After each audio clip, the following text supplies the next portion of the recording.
Hello and welcome to State of the Economy.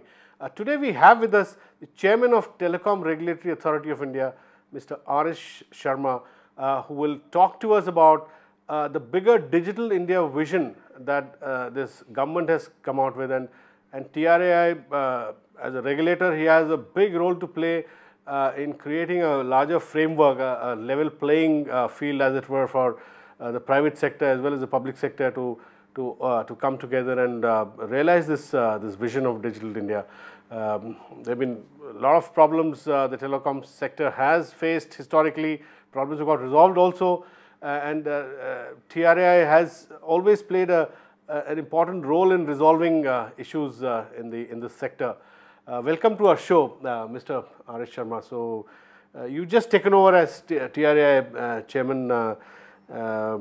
So, what are your immediate 2 or 3 priorities? Thank you very much. When I joined, the immediate, sort of crisis, if I may say, was the call drop problem. So the Prime Minister has spoken about it. That's right. So, so therefore, this is one issue which immediately sort of engaged our attention, and we have been working towards that. So this is one of the major issues. Other issues, of course, is a larger issue of call quality of service. Quality, yeah. Because call drop is only one of the parameters of that overall thing. Then there are other issues like fixing the spectrum, giving the suggestions regarding the reserve price of a spectrum of various range, which the government and future auctions of spectrum. Absolutely. So these are some of the issues. But tell me, on call drop, of course, this predates your takeover as TRAI chairman.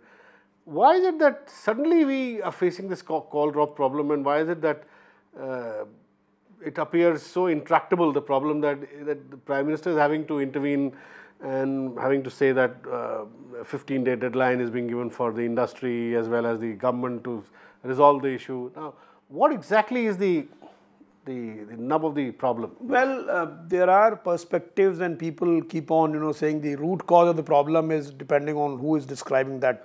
Some say infrastructure, some say it's lack infrastructure, of spectrum, lack of towers. That's right. That's right. So essentially, these are various facets of it. The potential culprits are one is, of course, the new auctions which took place, and people are tuning, refarming their existing spectrum, and there are data traffic has increased. So one kind of point of view is that operators are now putting more infra and tuning their networks to cater to data more, and therefore sort of leaving the customers of 2G. So the increase in data traffic could be clogging the pipe. Could be, yeah, and actually moving towards the network being reoriented or tuned towards optimizing toward the data side, and that may have resulted in sort of 2G or the voice not getting the priority. Then of course people talk about the scarcity of spectrum. Then of course the tower is scarce, saying that the towers cause cancers and many towers are being shut down. So there are multiple reasons which are more an urban problem, because it's in urban dense urban centers that putting towers, getting permission of the MCD and or resident welfare associations is a bit of a problem. That's right. It's a bit of an urban problem, and what happens is that many resident welfare associations feel that these towers cause cancer, which is actually absolutely untrue, because there is no study in the world which proves that. There's no scientific basis. There's no scientific basis, and the amount of radiation or amount of those things is so low that actually it is just not correct that this causes kind of any health hazard, much less the cancer. So that's not true. But somehow there are isolated examples, and as you rightly say, these are urban-centric examples where people are saying, no, don't put towers. Now the question is that, if you don't put towers, how can you have connectivity? So that's one part, and we have promised the industry, both the TRAI and the government, we are working with the industry to actually sort of these misconceptions which are there, to sort of alleviate them. So that's one part which we are doing. On the issue that the industry says spectrum is the reason for lack of spectrum, that really is not true, because spectrum. They had the same amount of spectrum earlier. Absolutely. So and why wasn't it happening earlier? In the last 6 months, in fact, they got the more spectrum in the month of March. So therefore, overall kitty of spectrum has increased. it has not decreased, it has not shrunk, so to say. So therefore, but why don't you, Mr. Sharma, to kill this argument or to kill this, what shall I say, excuse, excuse or alibi, yeah. which the private sector comes up with.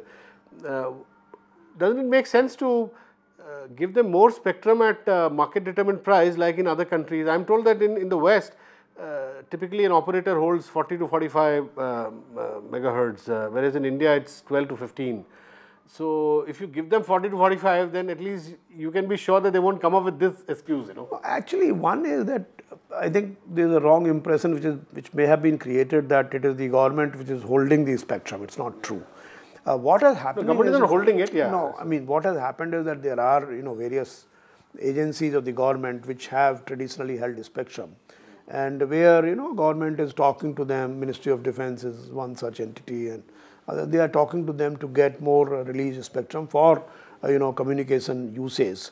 So TRAI has always maintained that we should release more spectrum into the ecosystem, but then the government is also assiduously working for that, and the last March auction which took place was a result of such spectrum which was freed from some of the sources.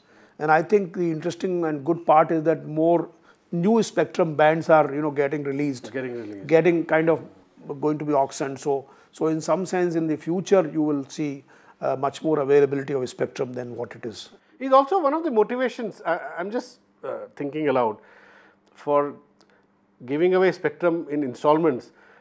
Is it because, I'm not saying on the part of DOT, I'm saying on the part of, say, the Finance Ministry, they feel that if you want to, you earn money by giving out spectrum, so it's better to stagger it so that your fiscal deficit, it also helps you bridge fiscal deficit over a longer period. I don't think so. Rather than do it in one go, you stagger it over 5 years. I don't. Is that one of the? No, logic? I don't really think so. That's not really the one that you do a disinvestment of the spectrum in a staggered manner. That's not really the case. That doesn't seem to be the case, at least. Okay.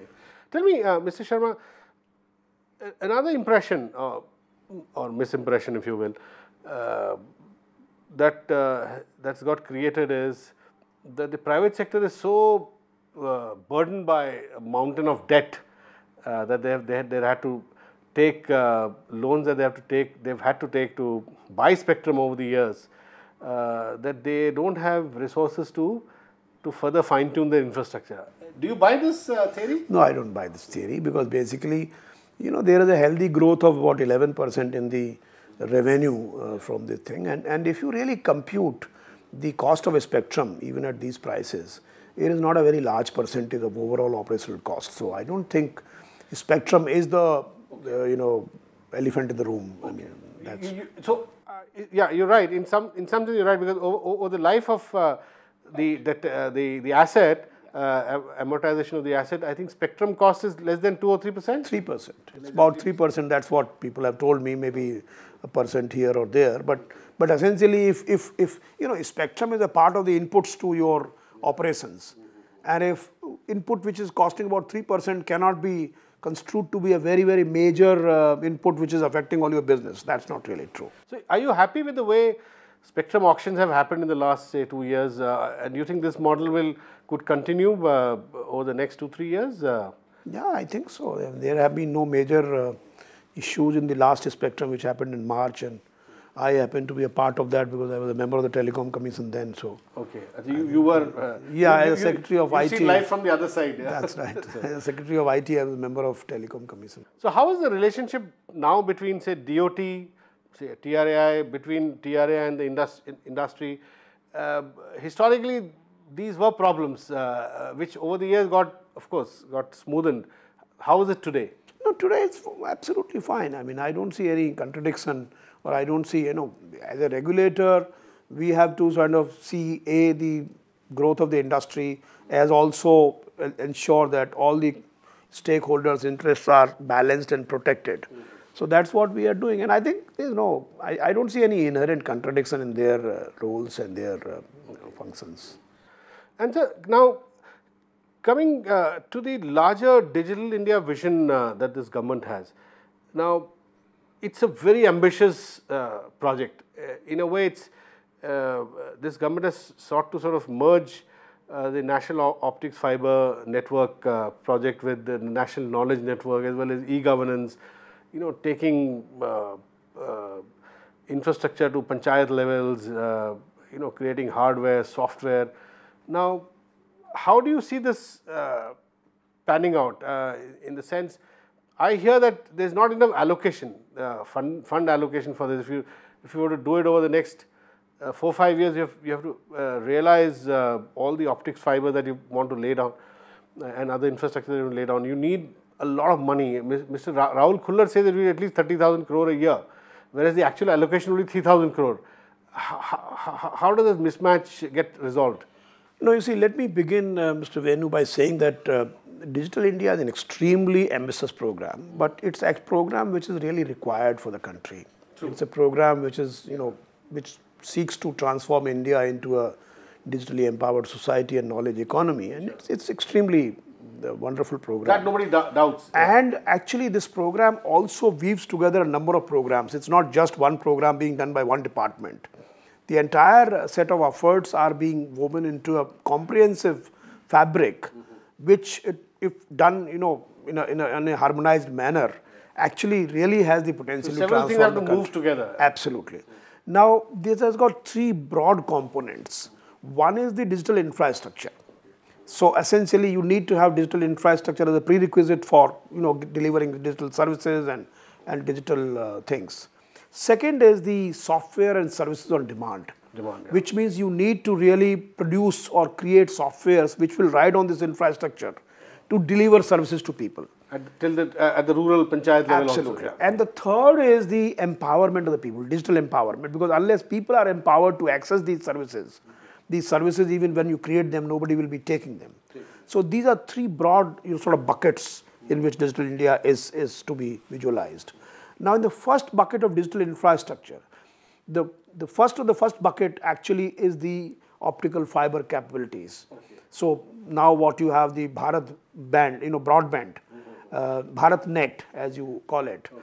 The NOFN erstwhile is now it's been rechristened, yeah. As the BharatNet. Now, this seeks to really take the optical fiber connectivity to panchayat level. To the panchayat level, yeah. And it is absolutely necessary, because if you really want to deliver this is a prerequisite. Yeah. This is absolutely, essential prerequisite. We'll come back and discuss this in greater detail, but after a small break. Please don't go and stay tuned. Welcome back to State of the Economy. We are having a conversation with the Chairman of Telecom Regulatory Authority of India, Mr. R S Sharma, on how the Digital India project will pan out over the next 3-4 years. So, Mr. Sharma, you rightly pointed out that the back-end infrastructure is very critical, which is to take optical fiber network to panchayat level. Now, where are we on that? I believe we've done 90% of the work is complete to the district level, up to the district level? No, well, there are 3 legs, so to say. Yeah. One is from the state to the district, district to the block, and block to the panchayat. And generally one finds that till district level you have adequate connectivity. Optical fiber goes there. Even about 50 to 60% blocks. It's all done by BSNL, right? No, various service providers also. BSNL is certainly one of them. And similarly, from district to block you go and you have about 50 to 60% covered. Block to panchayat level is what is really required to be done.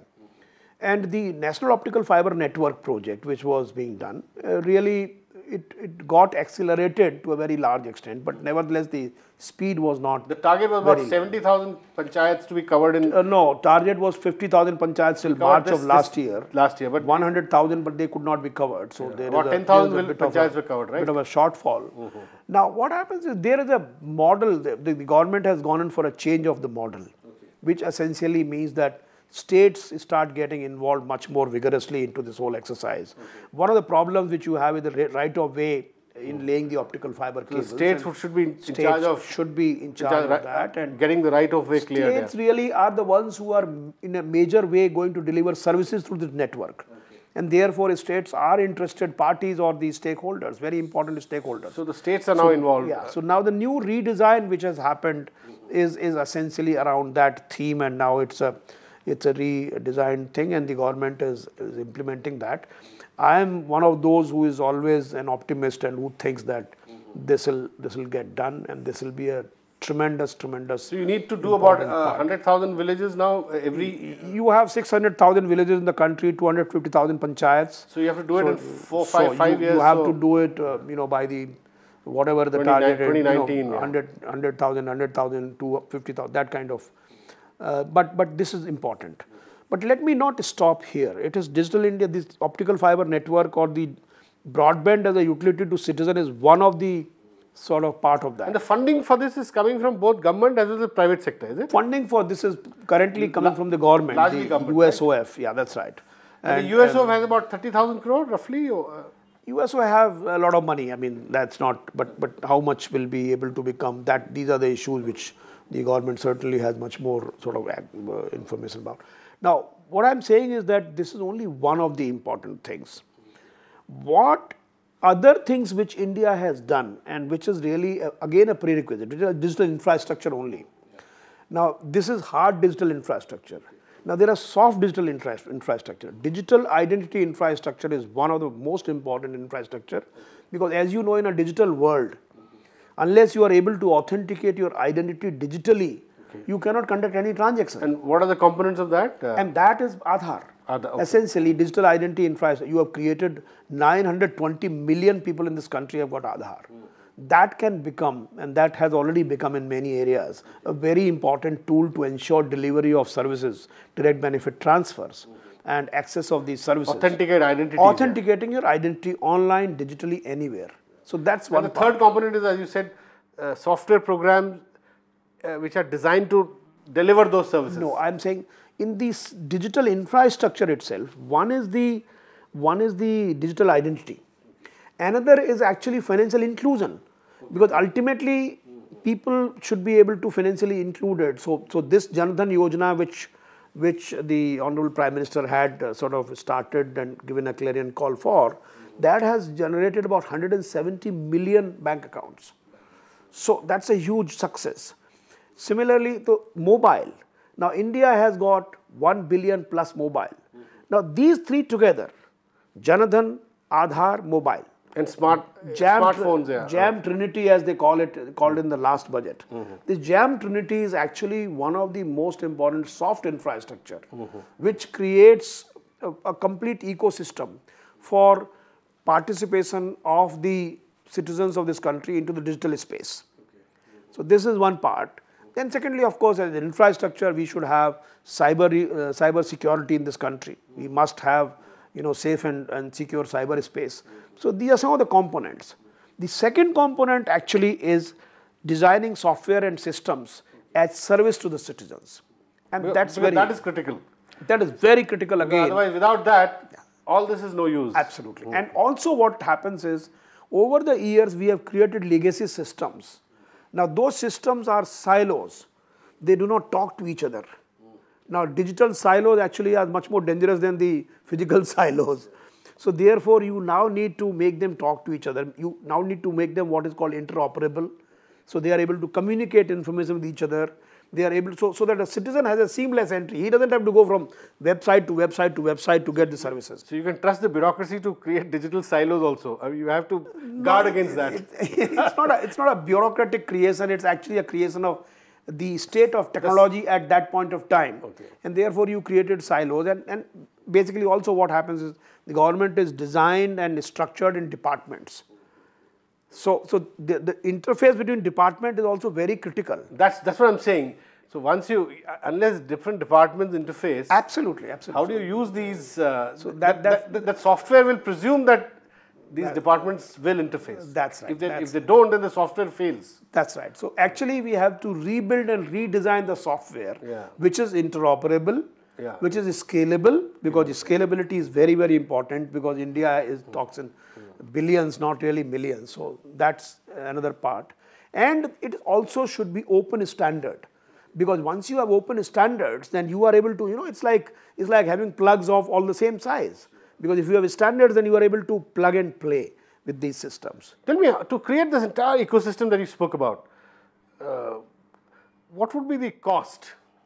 See, the cost really cannot Say be over 5 years. Cost cannot be just sort of, you can have ballpark figures, but cost cannot be estimated in the sense that all these efforts are going to be done by different entities.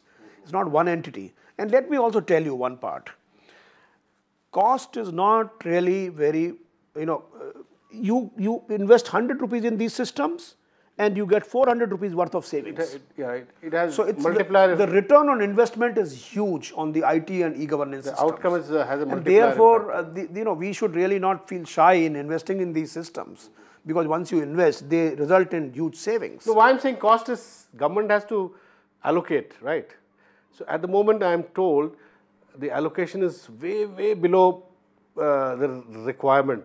That's what most experts. Well, I'll not comment suggest on that, but I would, like to say that investment in this is an extremely beneficial investment. That, of course, nobody questions. From the one is presuming that what you're saying is true, that if you have this whole ecosystem, it will give you a huge productivity. Yeah, but I'm sure if you have the capability to spend the money, if you have capability to implement, I'm sure funds will come.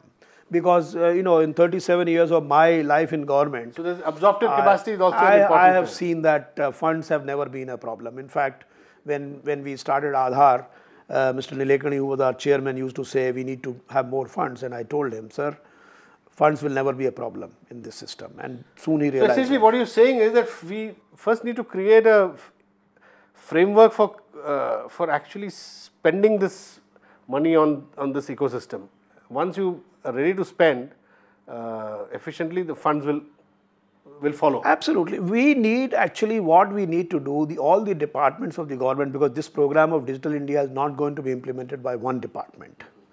All the departments who are involved in delivery of services, who are involved in any kind of activity which relates to people and other parts, they all have to come together. And in a very coherent and comprehensive and harmonized manner have to deliver Digital India, so to say. Yeah. So which are the critical departments in your view, which have to come together?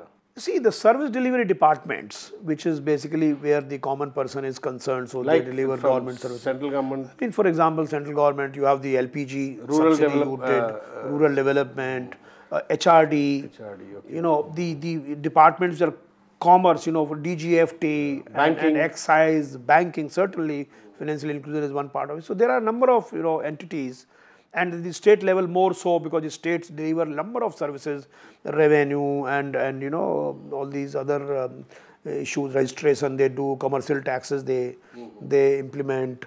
So these things are. I want to now come to another important question which people have raised, very peculiar. It's very sort of relevant to our country, our society. There is a fear that there are so many poor in this country who cannot afford to pay for digital infrastructure or pay for connectivity, etc., in the same way as the urban middle class can. So how do you sort of do digital inclusion? You first need to have digital inclusion, then you can talk about other forms of inclusion, right? So this has also been discussed in the context of net neutrality.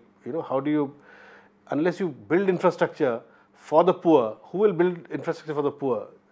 Given a chance, the private sector would focus on dense urban pockets where there is money.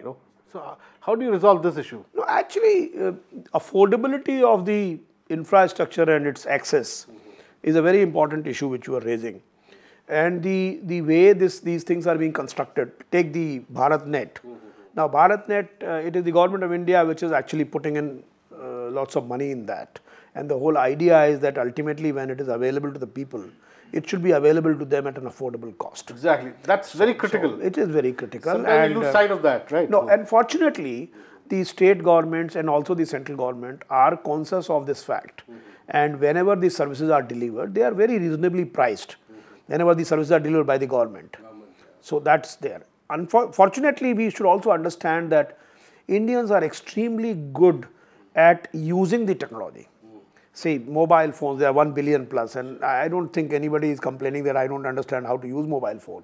In fact, the missed call as our, as we say, Indian innovation. Indian innovation.